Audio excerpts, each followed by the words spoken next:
જય ધન્વંતરી મિત્રો, હું પારંપરિક વૈદ્ય રમજુભા સરવૈયા. આજે આપણે મિત્રો પાચન ઉપર ચર્ચા કરવાના છીએ. પાચન ઉપર ઘણી વખત અમારે એવો પ્રસંગમાં પ્રશ્ન થાય છે કે ભાઈ પાચન અને દીપન, ખરેખર જે આપણને પાચન દીપનનું જ્ઞાન હોવું જોઈએ એ આપણને જનરલ જ્ઞાન નથી. તો મિત્રો, પાચનની આ શરીરમાં શું રોલ છે પાચનનો, એના વિશે આપણે ચર્ચા કરીએ. અત્યારે વર્તમાન સમયની અંદર મિત્રો લગભગ 90% પાચન ખરાબ છે.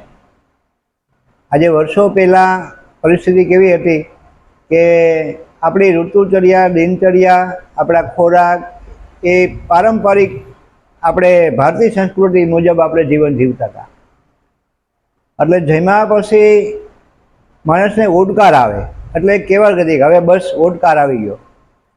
અને અત્યારે તમે જનરલ તમે જોજો કે 1.5 ગણું કદાચ ને ખાય એટલું બધું ઓવર તો કોઈને ઓડકાર નહીં આવતો હોય. શું કામ? પાચનના આટલા પ્રોબ્લેમ છે.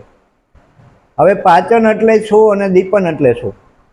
ઘણી વખત અમારે પેશન્ટમાં ચર્ચા થતી હોય, આપણે એમ કહીએ કે ભાઈ તમારે પાચનનો પ્રોબ્લેમ છે, પાચન ઓછું થાય છે. તો સામેથી દર્દી એમ કહે કે ના, પાચન તો મારું સારું છે, મને ભૂખ બહુ લાગે. હવે ભૂખ લાગે એ પાચન છે? એમ સમજે છે કે ભૂખ લાગે એ પાચન છે, પણ ખરેખર ભૂખ લાગે એ પાચન નથી, એ દીપન છે.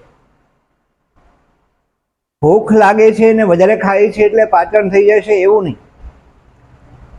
પાચન એટલે એક આપણે ખોરાક લીધો, એમાંથી આપણા શરીરની અંદર પેનક્રિયસ એવું કામ કરે, પાચક રસ એની અંદર બળે, પછી એમાંથી તત્વોનું વિભાજન, જે રસ, રક્ત, માંસ, મેદ, અસ્થિ, મજ્જા અને શુક્ર, આપણું શરીરનું 7 ધાતુઓનું બંધારણ છે. એ ખોરાકમાંથી જે તત્વો છે ને એ આપણા શરીરને જરૂરિયાત પ્રમાણે એ લઈ લે અને બાકીનો જે ખોરાકમાંથી વેસ્ટ મળ રૂપે કચરો શરીરમાંથી બહાર કાઢે. એટલે જેને બંધાયેલો જાડો આવે, એક જ વખતમાં પેટ સાફ થઈ જાય. પછી આયુર્વેદના શાસ્ત્રોની અંદર લખ્યું છે કે મળ પરીક્ષા, તો પચેલો જાડો કેને કહેવાય કે પાણીમાં તરવો જોઈએ, પાણીમાં બુડવો ન જોઈએ અને બંધાયેલો હોવો જોઈએ, એને પાચન સારું કહેવાય. તમે અનુભવ કરજો કે આ પશુઓની અંદર બકરી છે, બકરી, એના દૂધને ઉત્તમ શું કામ કીધું આયુર્વેદની અંદર? બકરી જ્યારે લેંડી કરતી હોય ત્યારે એ તમારે જો એક લેંડી ચોટેલી ભેગી નહીં હોય, એકદમ ડાળિયાની જેમ, જાણે એક જ ડાયનો માલ બનાવ્યો હોય ફેક્ટરીમાં, એની જેમ બધી લીંડી વિખાઈ જશે ને એકદમ કડક હશે બધી. શું કામ? એનું પાચન તંત્ર એકદમ તીવ્ર છે, એ એનો પુરાવો છે, સારું છે પાચન તંત્ર. ભૂખ લાગે એ દીપન છે, પાચન નથી. આપણો જઠરાગ્નિ પ્રદીપ્ત હોય, એમાં ઉષ્ણતા વધારે હોય તો અતિ માણસને તરસ લાગે અને ભૂખ લાગે, જાણે ઉષ્ણ પિત્ત હોય તો. હવે એ ભૂખ લાગે છે એટલે પાચન સારું છે નહીં. એમાંથી સિકાચવાળો જાડો થાય, ફિશરનો પ્રોબ્લેમ થાય, અલ્સર કોલાઇટિસના પ્રોબ્લેમ થાય. આ અગ્નિ વધારે હોય ને અગ્નિ તત્વના વધારે પ્રમાણમાં ખોરાક લેવાથી આપણને આવા બધા પેટના રોગો થાય છે.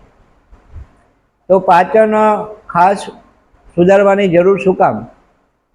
કે આપણા શરીરની અંદર વાત, પિત્ત અને કફ 3 દોષોથી આપણા શરીરનું બંધારણ છે મિત્રો. તો આ 3 શરીરને જરૂર છે, વાત, પિત્ત અને કફ. હવે વાત વધી ન જવો જોઈએ એમ ઘટવો ન જોઈએ, કફ વધવો ન જોઈએ એમ ઘટવો ન જોઈએ, પિત્ત વધવું ન જોઈએ એમ ઘટવું ન જોઈએ, સમ હોવા જોઈએ, સમ. એને આપણે સારી તંદુરસ્તી અને પાચન સારું કહેવાય.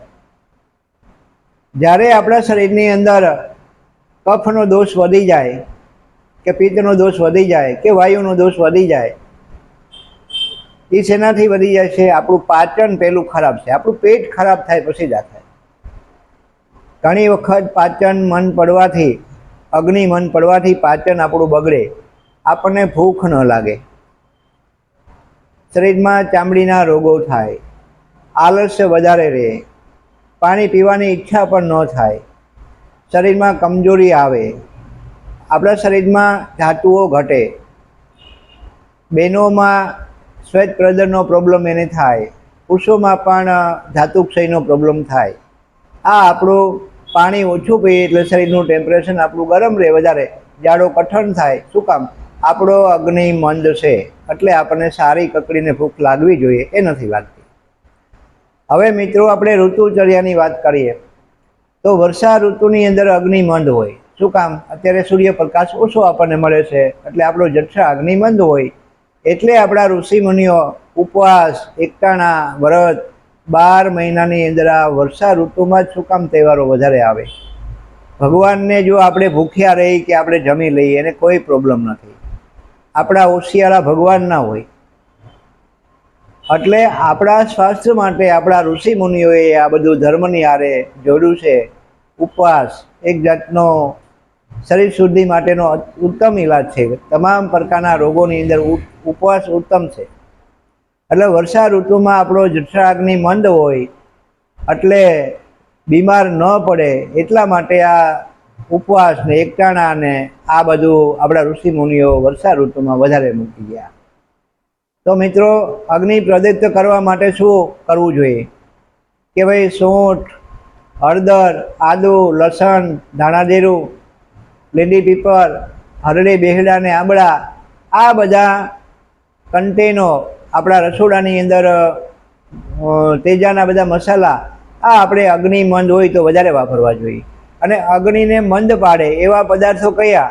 તો કે ભાઈ ચોખા છે, ખાંડ છે, નમક છે, ડેરી પ્રોડક્ટ છે, મેંદાની બનાવટ છે, આ બધા આપણે ફ્રીજમાં રાખેલા ખોરાક પાણી છે, આ બધા અગ્નિને મંદ પાડવાવાળા છે, તો એ આપણે ન લેવા જોઈએ. આપણું પાચન સારું હોય તો એકય પણ દોષ આપણા શરીરમાં કુપિત થતો નથી, વાત, પિત્ત કે કફ. અને સારામાં સારું આપણે જીવન જીવી શકીએ. અને રસ, રક્ત, માંસ, મેદ, અસ્થિ, મજ્જા અને શુક્ર આપણા શરીરની 7 ધાતુ પૂરક હોય છે. એકય ધાતુનો ક્ષય થતો નથી. શું કામ? કે આપણા શરીરમાં રોજે રોજ જે આપણે ખોરાક લઈએ છીએ એમાંથી આપણું શરીર જે કાંઈ જરૂરિયાત છે એ પ્રોટીન બધા લઈ લે છે. શું કામ લે? પાચન સારું છે એટલે લઈ લે છે. આપણું પાચન ખરાબ હોય તો એ લેવા સક્ષમ નથી. બદામ ખાવાથી કે પૌષ્ટિક ખોરાક ખાવાથી શરીરમાં શક્તિ આવે એ માન્યતા હાવ ખોટી છે. મજૂરો ખાલી મરચું ને રોટલો ખાતા હોય છતાં એ 24 કલાક મહેનત મજૂરી કરી શકે છે અને થાકતા નથી. એ બદામ કે સુકા મેવા નથી ખાતા. પાચન સારું હોવું જોઈએ. એટલે મિત્રો આપણા શરીરમાં ખાલી ચાક રોટલા જમતા હોય તો એમાંથી બધી ધાતુઓ બને છે. એવું આપણું શરીર કુદરતે બનાવ્યું છે. ધન્વંતરી મિત્રો બીજા મુદ્દા સાથે મળશું.